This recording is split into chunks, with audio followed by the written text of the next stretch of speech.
Greetings. I'm Shuvaloy Majumdar. I'm the Foreign Policy Program Director and Munk Senior Fellow at the Macdonald-Laurier Institute. We are really excited today to convene an incredibly timely panel with distinguished voices of Canadians and Canadian leaders who have touched the issue of Afghanistan over the last 20 years in interesting and novel ways. Together, we hope that we can present to the Canadian public a full picture of where we came from, how we've arrived here, and how the devastating situation impacting Afghans today might be best addressed. One of the great things that we're particularly proud of at the Institute as of today, Friday, August 27th, is that former First Vice President of Afghanistan, Amrullah Saleh, and presently the acting president, backed by 6 years of elections, is in Panjshir Valley. This morning, he released through the Macdonald-Laurier Institute a message of hope and optimism to the Canadian people, and a clarion voice to stand opposed to the Taliban and those that back them. So if you have the opportunity to go to the Macdonald-Laurier Institute website and listen to the message or read the transcript of the message yourself, I highly recommend it. It's a novel voice coming from inside Afghanistan in a very timely way, and it provided a message to Canadians as to how they might be able to support the Afghan people in these trying times. So our panel today is particularly distinguished. First, we have John Manley, Canada's foreign minister during 9/11, former finance minister and deputy minister, and then brought on board by Prime Minister Harper to lead the Manley Commission in Afghanistan in 2007 as an update and a check-in, and to offer guidance, nonpartisan guidance to the Harper government and how they would approach the Afghan war effort. Second, we have Chris Alexander, Canada's immigration minister during the Prime Minister Harper, Stephen Harper government. He led the United Nations Assistant Mission in Afghanistan, particularly in its political realm, but he also holds the distinction of having been Canada's first ambassador to Afghanistan. And finally, Dick Fadden, former National Security Advisor to two Canadian Prime Ministers, Prime Minister Stephen Harper and Prime Minister Justin Trudeau, former Deputy Minister of National Defence, and a Dean of the Canadian Strategic and Security Community. So to kick off this conversation today, let me turn first to Chris Alexander to see what his reactions and reflections are on Amrullah Saleh's message to the Canadian people on behalf of the Afghans he had been elected to represent. Chris, what's your take? Well, thanks, Shuv, and thanks for having us for this important discussion. You know, in a sense, it's back to the future when we read this message and listen to this message from Amrullah Saleh, because we all recall, those of us who are students of Afghanistan, the mid-1990s, when the Taliban were first taking control of Kandahar and then Kabul, and very quickly asserted their influence and repression over almost the whole country. And there were only a couple of provinces, including Panjshir, including Baghlan in the north, Takhar in the north of Afghanistan, that held out. And it was Ahmad Shah Massoud and others at that time, the mentors and teachers, idols of Amrullah Saleh, who held out against the Taliban all through those years. But they were doing that as the Taliban came to power on the back of a civil war. Very few people were paying attention to Afghanistan. Afghanistan's links to the outside world had been weakened by civil war and grew even weaker during the Taliban time. They managed to cobble together a few alliances, rickety and tottering as they were, with India, Russia, Iran, and later on the United States, to hold out through those last days, months, and indeed days up to 9/11. Today, Amrullah Saleh, with Ahmad Massoud, the son of Ahmad Shah Massoud, is in Panjshir. They control that valley only, a couple of direct districts of Baghlan, the neighboring province, maybe a couple of other direct districts in that general area of Afghanistan. But their isolation is very great. And Afghanistan's isolation is great, as this airlift has happened. The United Nations mission that I belong to has relocated to Kazakhstan. Embassies are gone. The few that are left are protected by the Taliban, probably going to recognize the Taliban. Others are at the airport. It's a very stark change in the situation that Amrullah Saleh and Ashraf Ghani faced as the elected leaders of the country only a couple of weeks ago.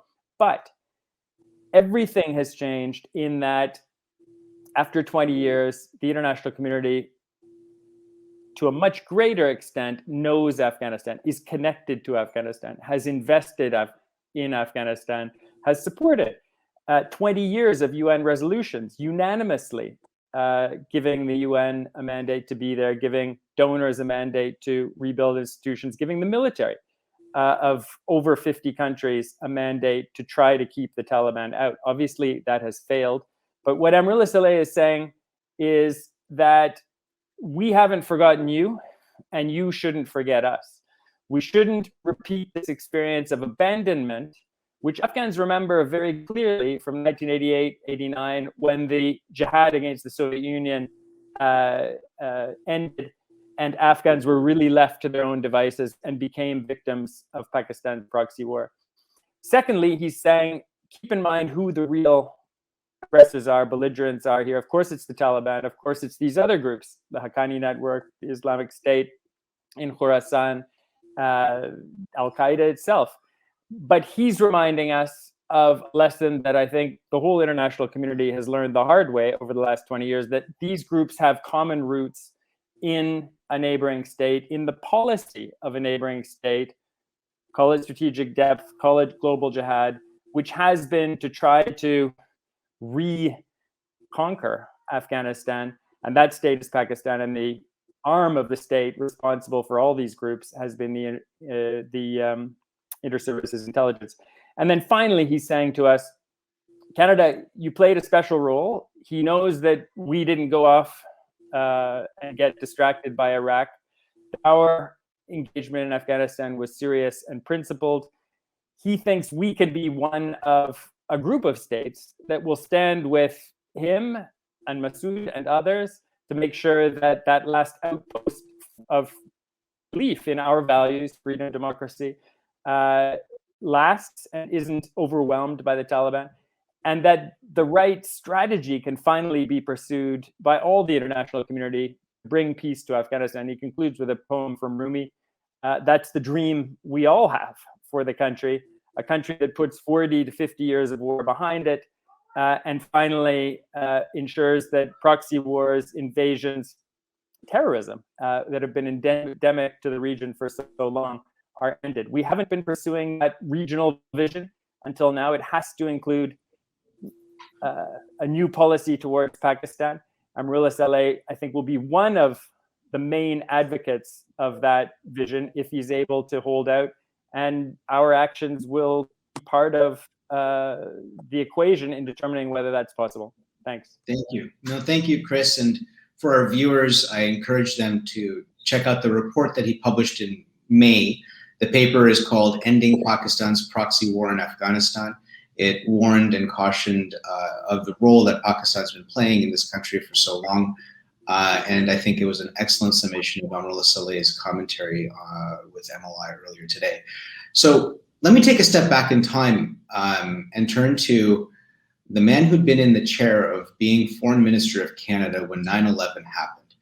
20 years ago is quite literally a generational lifetime ago.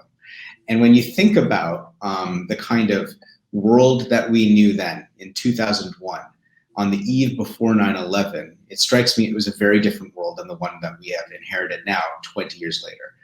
So John Manley, let me turn to you now and ask you, when you began this enterprise in Prime Minister Jean Chrétien's government, when the Americans and our allies called upon Canada to participate in the Afghanistan mission, paint us a portrait of what the world looked like then and what your expectations were then in terms of getting involved in the Afghan war. Well, Shiv, thanks for making me feel so old. You know, the first thing that I'd point out to people, which they may not know, is that as Foreign Minister, Afghanistan was a file on my desk before 9/11. And that was because many Canadians had taken upon themselves to write to their government, complaining about the treatment of women in Afghanistan that had received fairly broad popular coverage in the news media. And there were other instances that broke through our awareness. The bombing of the historic Buddhas in Bamiyan province, UNESCO World Heritage Site. They'd stood above this valley for 1,000 years. They were destroyed by the Taliban because they were graven images, made Western news as well. But it was a long way away. It was not a front of mind issue for sure until 9/11. Canadian special forces entered Afghanistan very soon after 9/11 in support of the American efforts. Those efforts were directed to disabling Al-Qaeda as a terrorist force, hopefully finding Osama bin Laden and bringing him to justice. Many thought that he was almost trapped in the Hindu Kush in the mountains. That's a really tough area to capture anybody, especially if they have local knowledge. So, but we were there and we supported that effort. And I would say that was the mission as everyone understood it.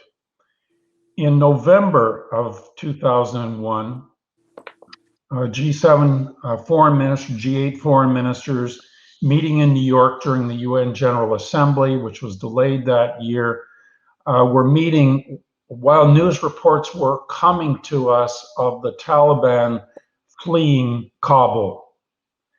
And the Northern Alliance, which had support from American arms, were basically chasing them out of the capital.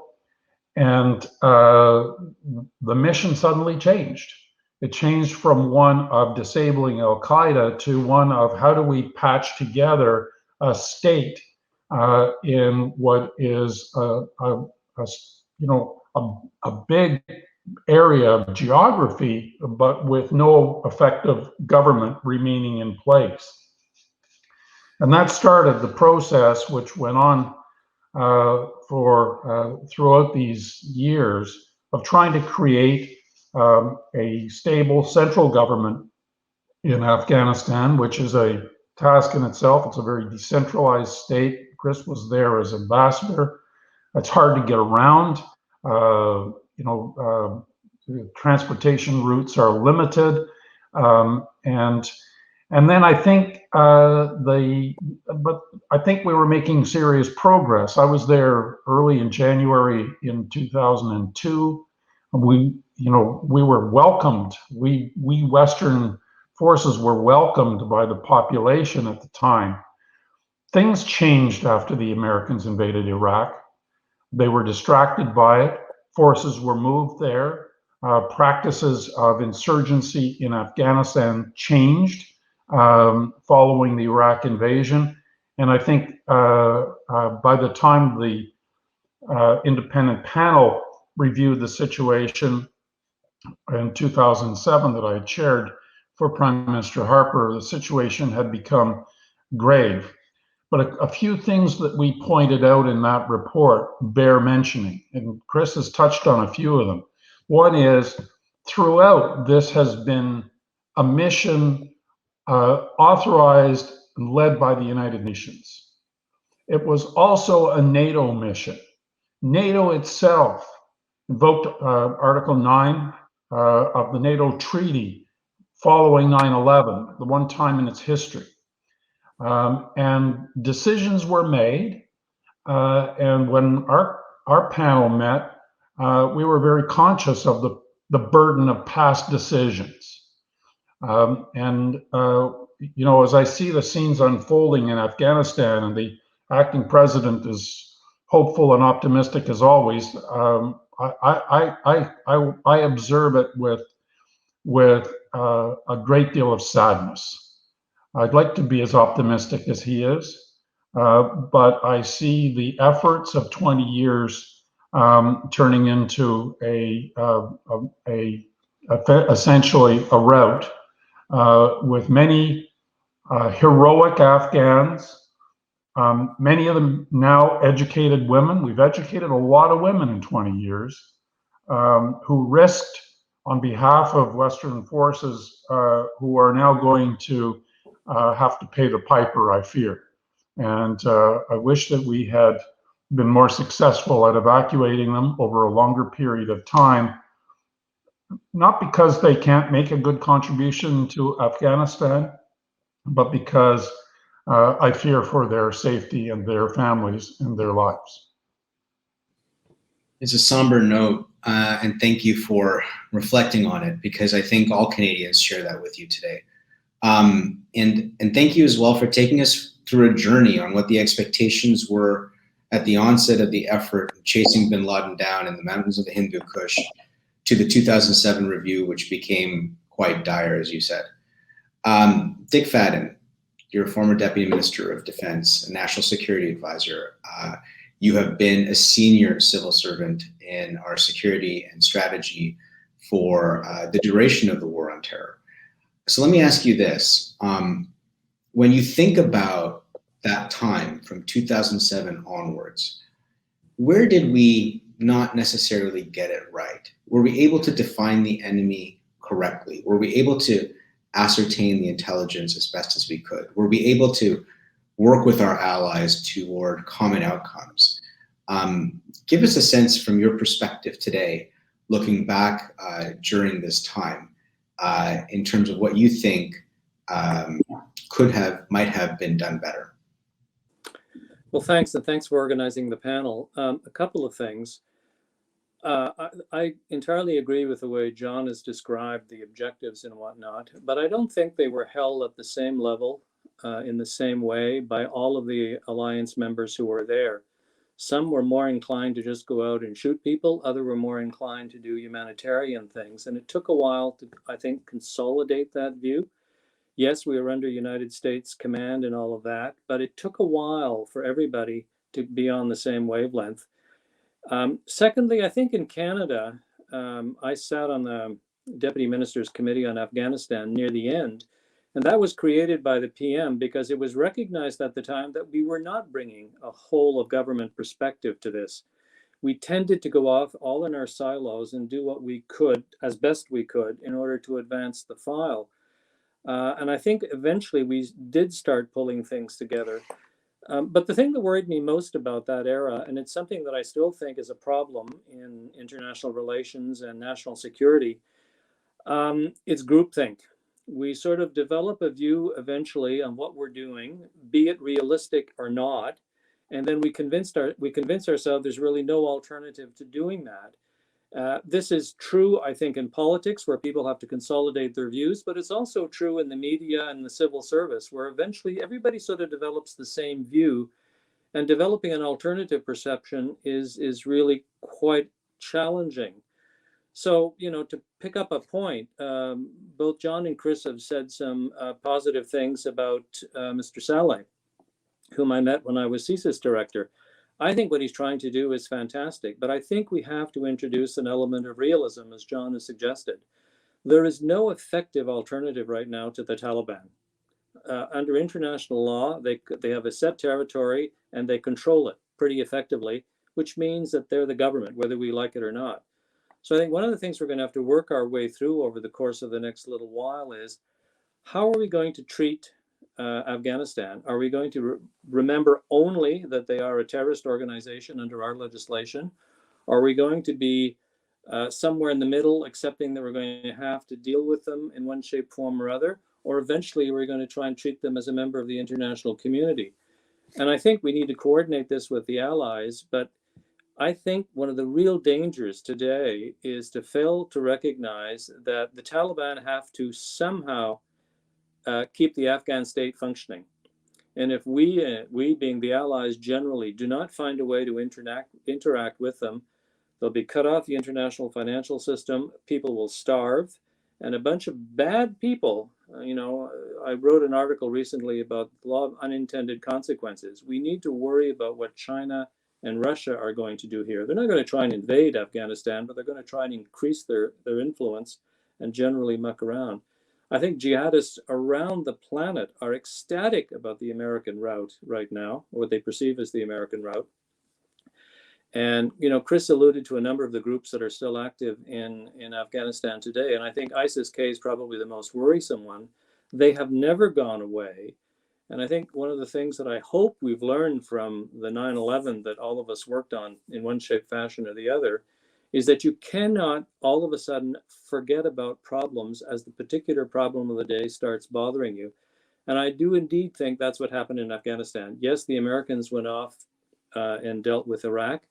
We shifted our view so significantly towards reconstruction that I think we undersold a little bit the military efforts. So I think I'll stop there, but I just want to say that I think we need to be realistic about the Afghanistan of today more than anything else. Thanks. No, thank you, Dick. And I think that's a really insightful perspective. And it's actually interesting for somebody like me who's a fan and watching all of you respond, the kind of areas that you touch upon. Chris looks at the international coalition and the threats and the risks posed to it by the neighboring state sponsorship of terrorism. John looks at it from the perspective of the kind of responsibility to protect doctrines that he and his government were part of shaping and the responsibilities of international burden sharing. And Dick, I really found interesting the way in which your realism is informing how there are I think there's some confidence to be taken that there's some practical solutions to be taken out of this, but it requires us to kind of dispense with some of the axioms of the past.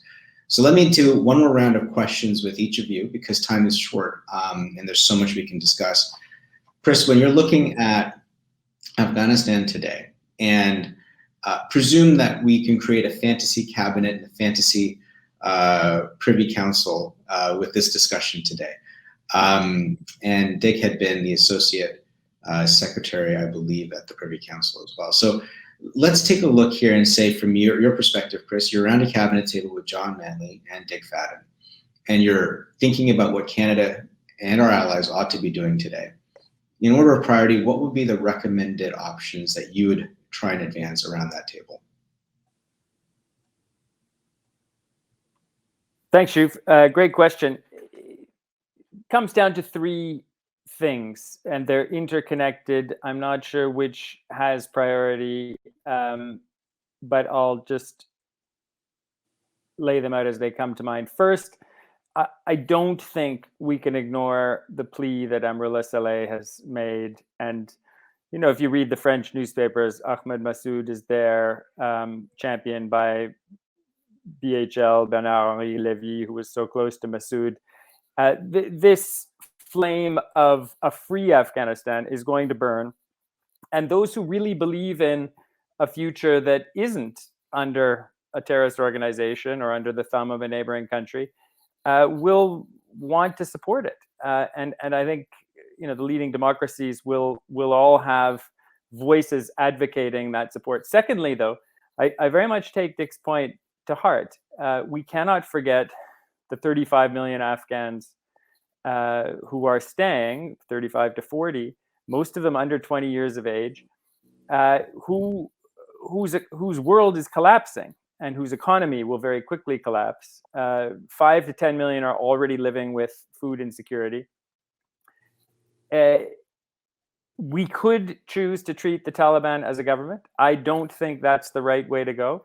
My approach would be to deny them recognition, but find alternative channels, as we did in the late 90s, early 2000, before 9/11, to meet Afghan needs, to prevent a humanitarian catastrophe, to prevent famine through the UN system and other networks. And that's an alternative form of government, but it's not ideal, but it comes with the virtue of not recognizing this force that, yes, does control most of the country, meets some of the criteria for sovereignty, but which at the same time is a listed UN terrorist organization and has invaded the country. I mean, the whole world invested to some extent in the Doha process, which was supposed to bring about power sharing, and where everyone, including the nasty neighbors like Russia and China, agreed imposing a solution by military force was not acceptable. Well, The Taliban have done that, and because of that, I think they must be denied recognition. But thirdly, and this is the most important point, we have to change our approach to the region. We failed over 20 years to end the violence in Afghanistan because we didn't understand sufficiently that 9/11 wasn't the beginning of the war. We were joining, and in the case of the United States, rejoining a war that began in the 70s, a quest by Pakistan to really make Afghanistan a satellite, subjugate it, a neo-colonial strategy. Many in Pakistan talked about making it the fifth province. And that kind of behavior in the 21st century especially is unacceptable. It's very much on analogy with Vladimir Putin's attempt to extinguish the sovereignty of Ukraine. He doesn't believe the country should exist as a sovereign entity. He invaded, the world responded. We should respond in the same way, I think, to Afghanistan's plight as a victim of Pakistan's aggression, because they have just as much of a claim to sovereignty as I think Ukraine or any other state on the planet. And Canada, as a country that has itself been a victim of invasion, albeit 200 years ago, should be the champion both of Ukraine and Afghanistan. So recognize the resistance, deliver to Afghans, but through alternative means without giving the Taliban recognition, and change the strategy for the region by putting sanctions on Pakistan for its outrageous behavior. 3 interesting recommendations from former Minister Chris Alexander. Let me turn to former Deputy Prime Minister and Minister John Manley. You're around that cabinet table. You just heard your colleague propose some options. What would be your take on it, and what would be your suggestions? Probably no. I think this effort to have a resistance is probably futile and won't go anywhere. And I think that our priority needs to be thinking about the humanitarian disaster that is emerging, and the debt that we owe to those Afghans that tried to help us during our time there. And I don't think that there is an avenue to resolve either of those without going through the Taliban. Now, diplomatic recognition, unfortunately, in some cases, as I hear the debate in Canada about this right now, it seems to have a connotation of, do we approve of this government, or do we like it, or are we somehow allied with it? That's actually got nothing to do with why we would have diplomatic relations with it. But in fact, while the Taliban is in need of international recognition is when we have the maximum leverage. So I would, in working with our allies, try to build some conditions upon which entry to the international community would be based. And I think we can easily think of a few of those. But freedom for Afghans to leave. Remember what brought down the Iron Curtain would be a key component. Access to delivery of humanitarian assistance by NGOs and others. And Canada was doing that, by the way, when the Taliban were in power before 9/11, would be a key component of that. Sanctions on Pakistan. Sanctions rarely work. There's a pretty robust discussion about whether they actually worked with South Africa or not.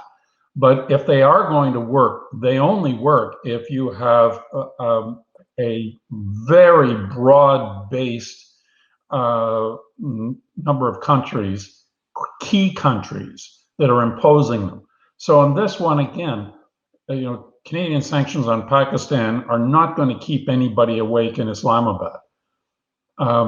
It would have to be in consort with the U.S. and our other allies if it were going to be meaningful at all. And in doing that, think about how we get some of that humanitarian assistance into Afghanistan. That was always one of our problems. We knew that the Pakistanis were supporting the Taliban in many ways, quietly. On the other hand, all of our support, all of our supply lines, virtually going into our troops in Afghanistan, were going through Pakistan. So you had to pick your days to have the fights. So I would be very pragmatic about this. My priorities would be humanitarian assistance and the debt owed to those who help Canadians, and I would try to find ways to achieve those objectives. Interestingly, objectives are agreed upon. The approaches to deal with them are not. Dick, terrorist networks are usually networks upon networks in my limited experience. I think yours is vastly more superior. There's not much hierarchy when it comes to some of these different groups, but they do have a source of supply and a source of funds and training and communications. Sometimes you'd say that the West may have been that source by paying Pakistan to wage their war against Afghans through their terrorist partners that they've developed and focus grouped over time.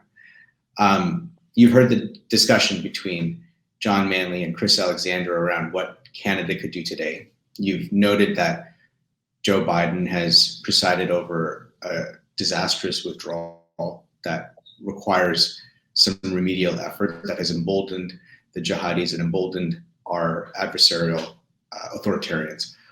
What's your counsel to this table in terms of what we should do and what we should update our thinking about? Thanks. Well, I think the first thing I would do, I would join the other two panelists in saying we need to find a way of getting humanitarian aid in. And we can do that through, the World Food Program, through UNICEF, through any number of other organizations. And then I would counsel waiting a little bit, because I think we need to figure out two things. One, how annoyed is President Biden really, and what is he going to do to Afghanistan? Despite the fact they don't have very many troops on the ground, they do have the capacity to rain bombs on that country for the next 6 years if they want to. So I think what he does in the short term will have an impact. So I would counsel waiting a little bit. I don't agree that we should recognize the Taliban regime right now, but I would note that another country, Russia, which has invaded and taken over another country, the first time since that's been done since the Second World War, we quite happily continue to have diplomatic relations with them. So to John's point, just because we have recognition, we can have it at one level beneath the ambassador. We can do the whole variety of things. If we're going to have some effectiveness in dealing with Afghanistan, and we can only do it with allies, we have to be able to talk to them. Now, whether we do it through an embassy or through some other means, I think does matter. I think also we need to give the Taliban a little bit of time to figure out for itself how it's going to compromise to run the country. They're going to have to work out something with the Haqqani network. They're going to have to work out something with Al-Qaeda. And they have to find a way of dealing with ISIS, which doesn't like the Taliban and doesn't like anybody else from what I can see. So all of this put into a pot, my counsel would be deal with the humanitarian issue in the short term, consult broadly with the allies, and wait a little bit. And I take John's point about sanctions not working with Pakistan, but we need to deal somehow with Pakistan. They have been a significant contributor to the Taliban's success. They've been a significant contributor to Al-Qaeda's success in that part of the world.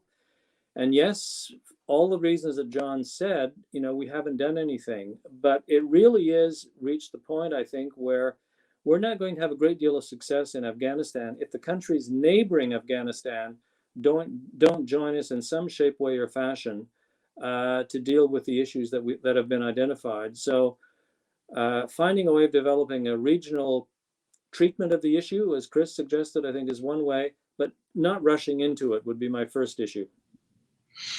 We're out of time, which makes me very sad because I think we could talk about this all day long. But I have a feeling that the debate will continue in the pages of our national newspapers, in the radio programs, in the television studios as we get closer to 9/11. Let me conclude with this. For viewers who may not know, I had the opportunity to meet each of these three individuals in Afghanistan in different ways.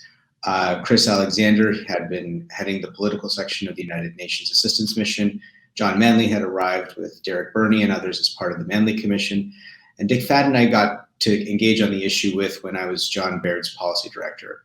These three Canadians are exceptional in how they have served their country, provided advice to their leaders, and led their partners around the world.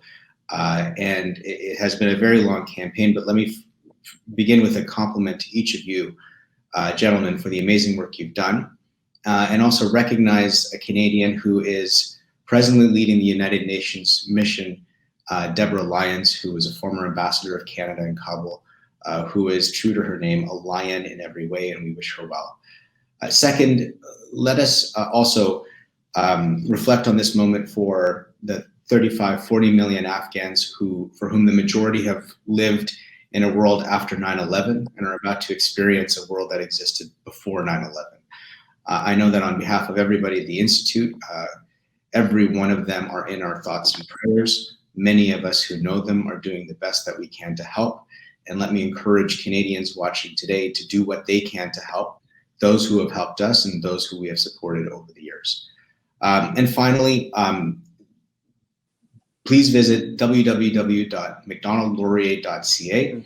We're an independent think tank that depends on the generous support of viewers like you. If you enjoyed this discussion and felt that you want to continue the dialogue, please feel free to drop us a line and we will look forward to engaging with you moving forward.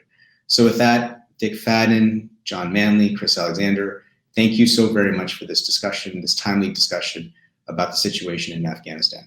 I'm Shuvaloy Majumdar for the Macdonald-Laurier Institute. Stay safe and see you soon.